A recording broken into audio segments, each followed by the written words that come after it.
Jean! Looks like Duran's woken up! Let's go see how he's doing!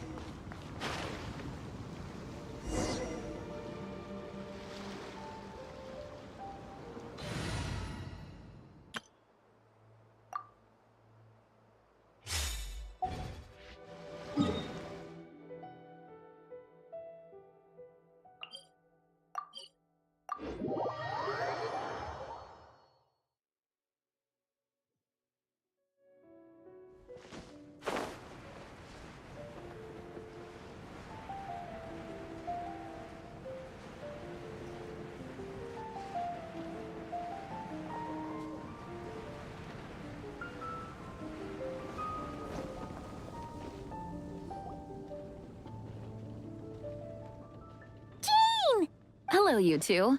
I'm glad you got my letter. Duran's awake and waiting on the bench over there.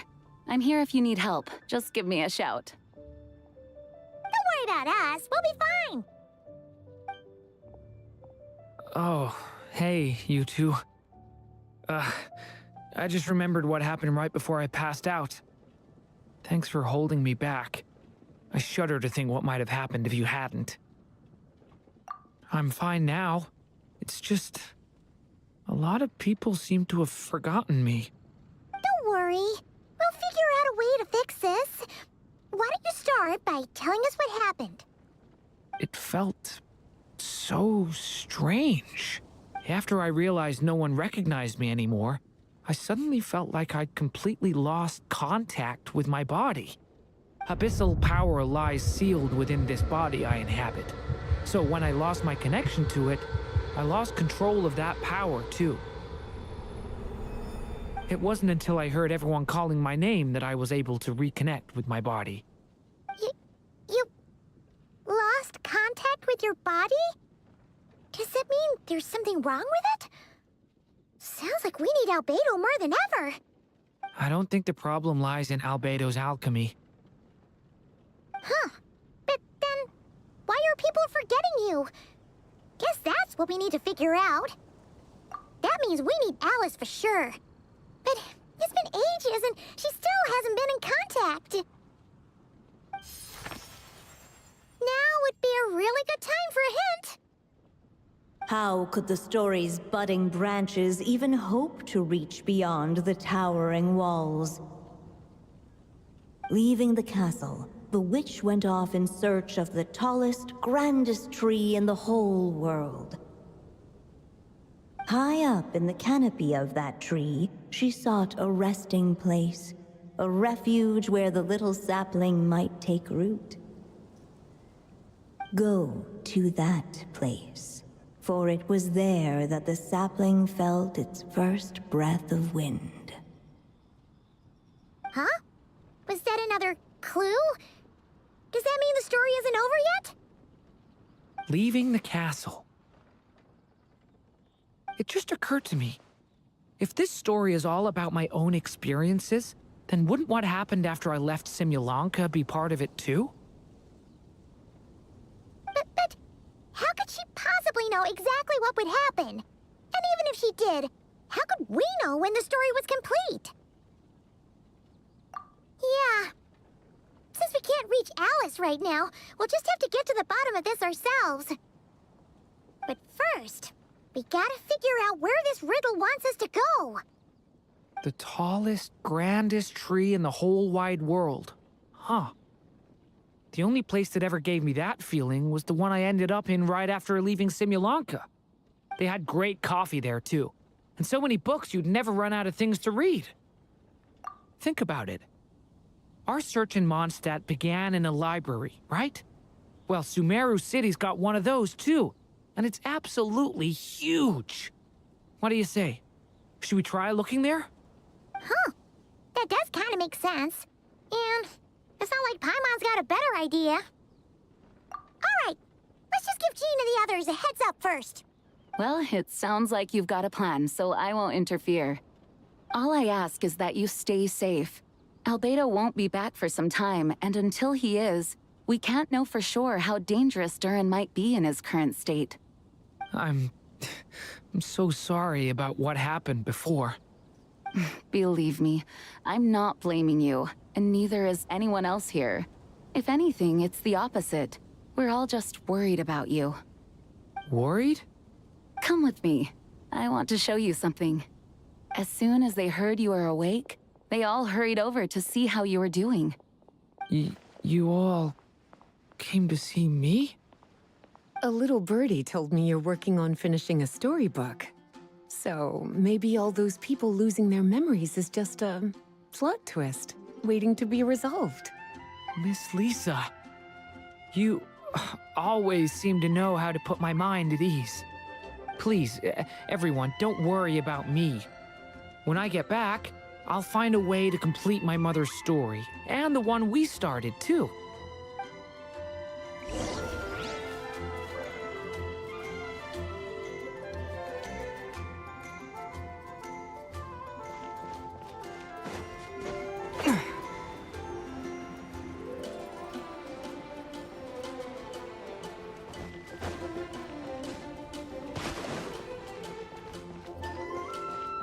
Welcome. How can I help you?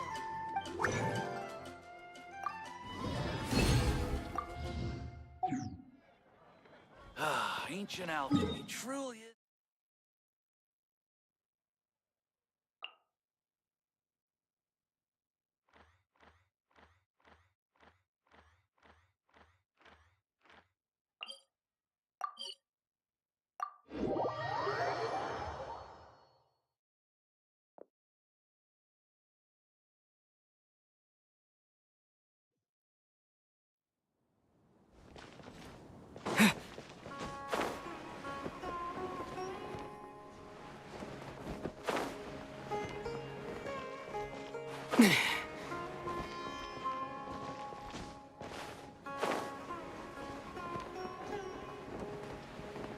I really want it to be the holidays soon so I can go home. But I think it's way better to stay here and study.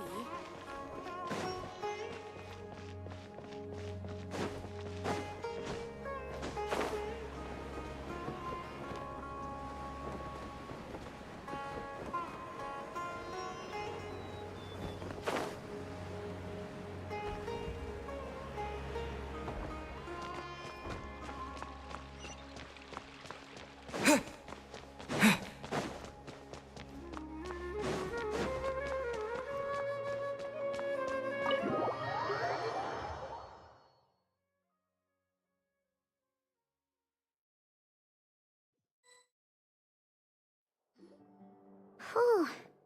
After the library hunt in Mondstadt, it's not as if Paimon was expecting this to be easy. But this... yeah... this is something else. Where do we even begin? Even the clue this time seemed kind of cryptic. Yeah. Guess the best we can do is stay on the lookout for more weird things going on. Huh? Sorry, what was that? I'm here to return Volume 5. According to the catalog, Volume 5 of this series is not available for loan. I can't accept the return of a book that was never checked out in the first place. Let me put it this way. My copy is complete. Yours, on the other hand, is missing large amounts of content. So you should swap it for mine instead. Sir, you have to understand. Managing a library is a serious business, and we have protocols in place for this kind of thing. I can't just replace an important volume in our collection based on nothing more than your word. Hey! Look what the Wandering Tom dragged in!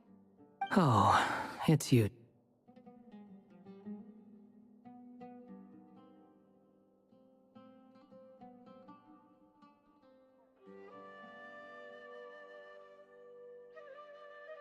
And, what is it you're doing here? I'm a traveling scholar, as you know. Isn't a library the most natural place for me to be? Well, the last time we saw you was all the way in Notcry. Paimon just didn't expect to suddenly see you in Sumeru, that's all.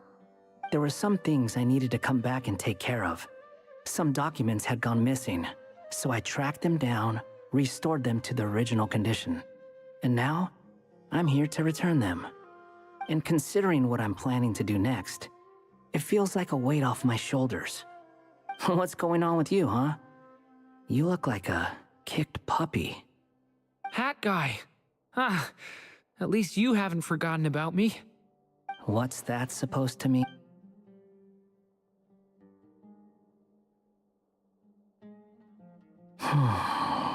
So it's been getting worse. Sounds like you know something we don't. After he left Simulanka, he spent some time traveling Sumeru with me.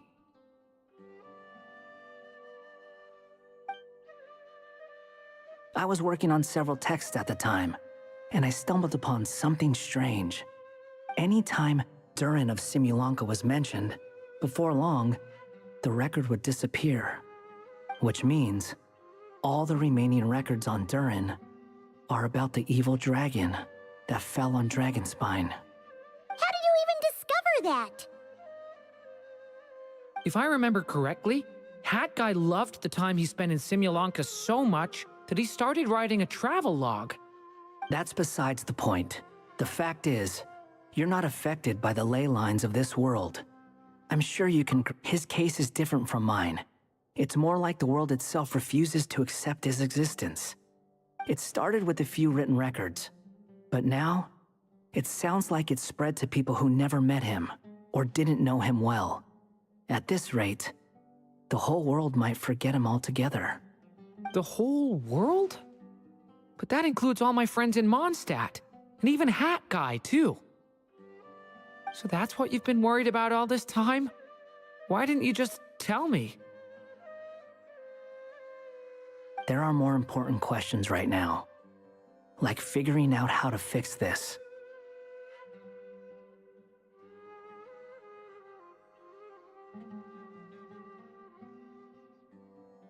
That mage clearly cared a lot about her child. She left that book behind for a reason. If you want answers, isn't that the place to find them? You think that didn't occur to us already? Problem is, we need to find the memory that unlocks the next chapter first. Mind if I take a look?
I just want to know what secrets this book is hiding.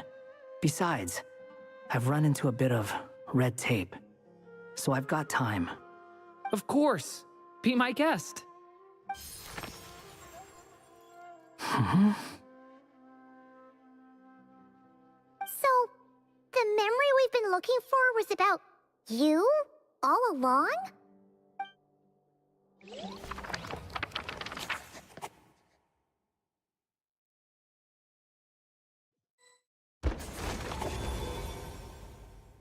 The little dragon became companions with a stray cat with dark blue fur.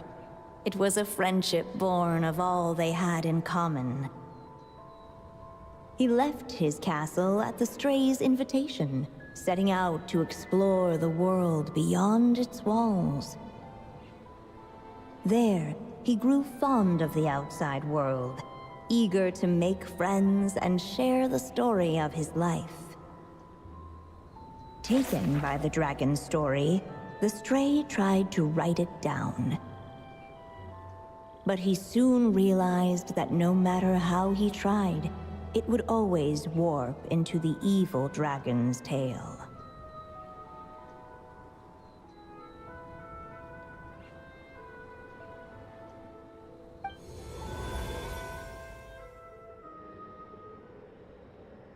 So, this is the world where this chapter takes place? Looks like we're at the top of some kind of gigantic tree. This one must be about what happened to me when I first arrived in Tevat. No wonder the memory that unlocked it was about Hat Guy. Most of my memories from that period were. Hold on. Anyone want to explain how I ended up looking like this? Maybe you've become a character in the story too.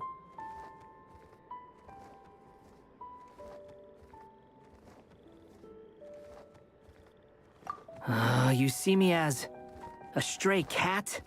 A wandering Tom, to be exact. You should count yourself lucky. Of all Durin's friends, your character is by far the most memorable. Maybe it's because I've known Hat Guy for longer, so my impression of him is more vivid than the others. Vivid? Then how come you haven't changed one bit? Guess that means the impression the Traveler left was so vivid, it didn't need changing.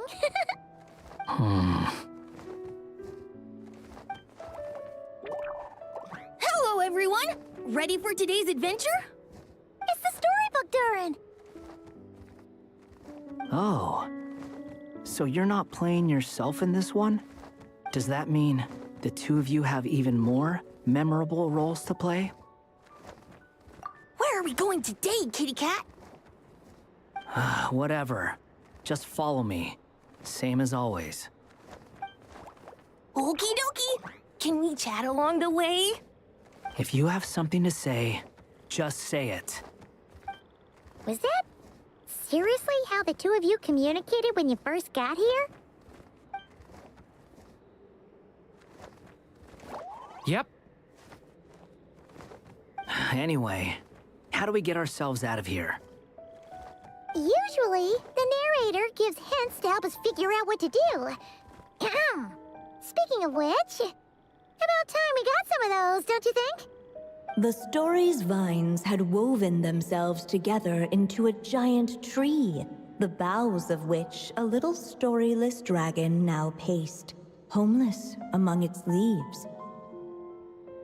He had to find a way to leave this place and set off in search of a home of his own. If he stayed, the world would erase him from its memory altogether. To leave this place? But where am I supposed to go? The little dragon felt completely lost. Just like the vines, the road ahead branched off into different directions, twisting and turning before disappearing into the mist. But as luck would have it, a prophetess waited up ahead. Perhaps she might know where each path might take him.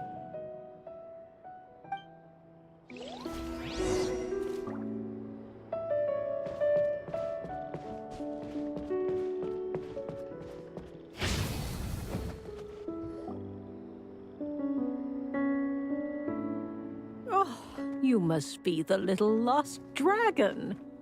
It's true. My friends and I are lost. This meeting was no accident. The prophetess was in fact the Seer Witch, here to present her promised gift. The Seer Witch? Oh yeah! That's Mona's teacher, right? The old hag? Insolent child. I am the Seer Witch, your prophetess, not some old hag. Sorry! Now, little lost dragon, I have come to bestow the gift I once promised. A prophecy. A prophecy? Hear me now, for my prophecy is this. One day, the dragon from beyond the castle shall be reborn, and none may avert its coming. The wind took the prophecy and swept it off into the distance. And so, the little dragon was shown a path to wander. As far as I remember, once that alchemist from Mondstadt learned about the prophecy, he chose to stand with you against the evil dragon. So, what does any of this have to do with you being forgotten? Oh, wise witch of prophecy! Could we trouble you with another question? As enigmatic as she was elegant, the Seer Witch spoke no more, for her thoughts had long since returned to the starry firmament above. Ugh! Just when we actually needed her! The Seer Witch was my mother's friend, so the prophecy she just gave should turn out to be helpful. Well, it's not like we've got better options. But if all we need to do is leave this place, which path should we take? Why don't we take a look around?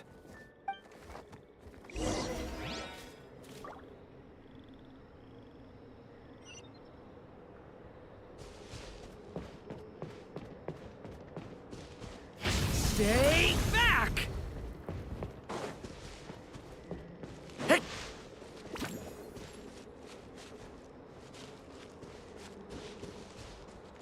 The wind kept blowing, but the little dragon had not yet resolved to follow it. Before him lay a foggy path, and where it might lead he could not tell.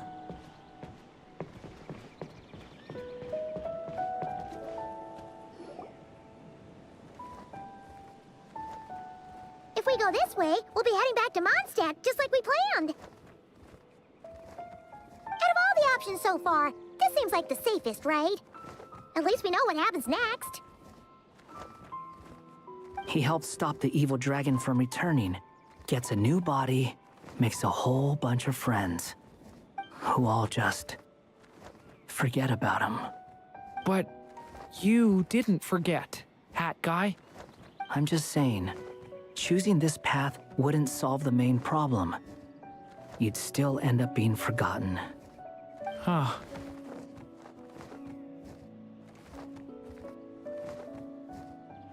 I'm not against choosing this path. I just wonder what secrets it might be hiding. Let me think about it.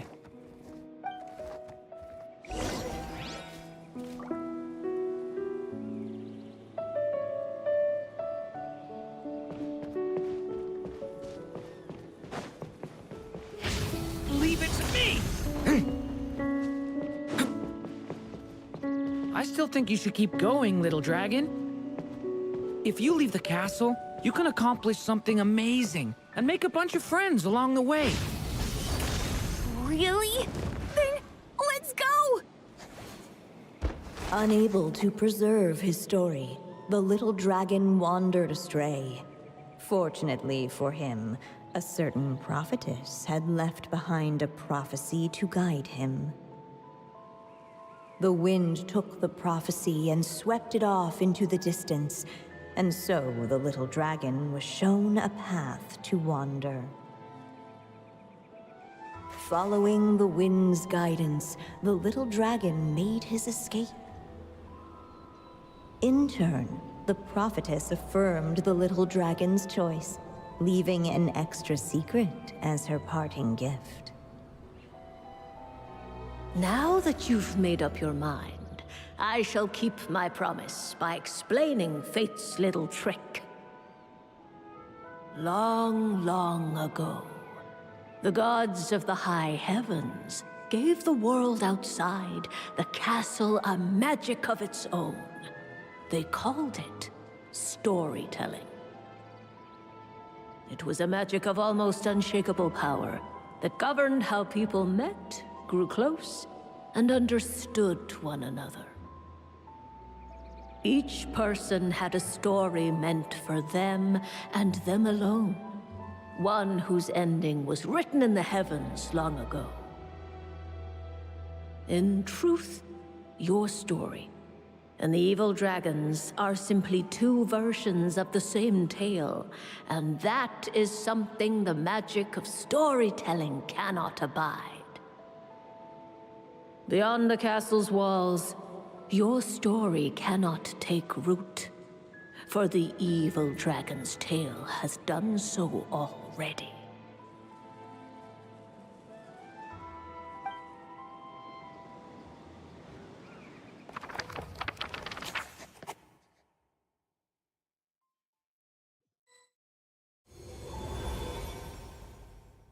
So, that was the secret? Huh. But what does that mean? You still don't get it? Simulanka Durin and Tevat Durin share a special kind of connection. Their fates are mirror images of one another. While they were in two separate worlds, there may have been some mutual influence, but their fates were independent. But when Simulanka Durin came to Tevat, a version of his fate already existed there. So, how can two fates exist at the same time? The answer is, they can't. The rules of this world don't allow it. You can't return a book you never checked out in the first place. So, what's Durin supposed to do? Those mages seem to have come up with quite the ingenious solution.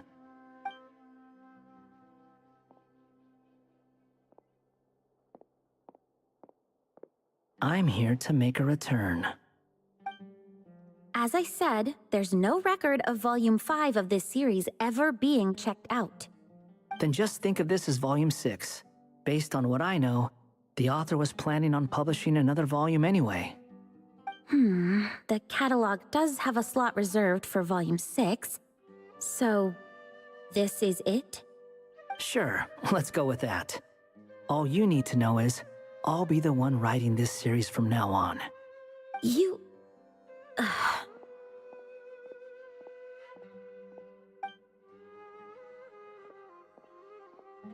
What are you up to this time? Remember the red tape I mentioned before? Well, I just took care of it. Now, I guess you'll be off to see your alchemist friend? It should be pretty obvious by now. He has the answers you're looking for. Well, we do have a whole bunch of things to confirm with Albedo, that's for sure. But didn't Jean say he'd be gone for quite a while? I'll join you. Just let me know when it's time to go. Hat guy? Don't sound so surprised. I'm part of this story too, aren't I? I'm just playing my role. Well, yeah.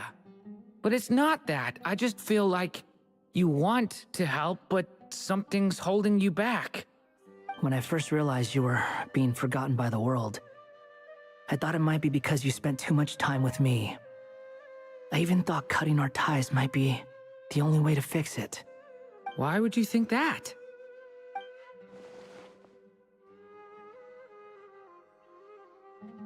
It doesn't matter now. Judging from the answer this book has given us, I was probably overthinking it. Just as well, with the ley lines rejecting him like this, the people who still remember him are his only remaining connection to this place. If that last fragile tie was broken, who can say what devastation his unbound body might unleash? And to think I'm one of the people keeping you here, instrumental in helping change your fate. Can't say I saw it coming. Well, if it's good enough for Hat Guy, it's good enough for me. After all, he is about as odd as humans get. Excuse me? With some people, even if you try asking a simple question, they'll always give you a complicated answer. And the more you ask, the more complicated it gets. Truth is, Hat Guy's just that kind of guy. Whatever. All I needed was a yes or no, so we can quit it with all the back and forth.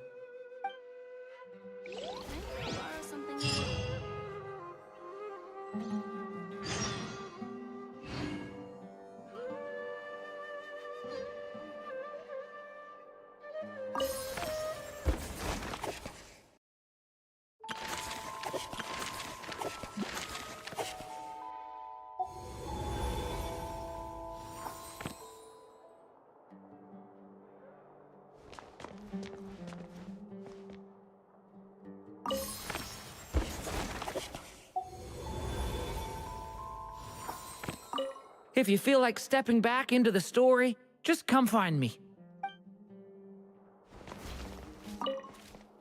I'm sticking around for the next few days. So, when it's time to go, you know where to find me.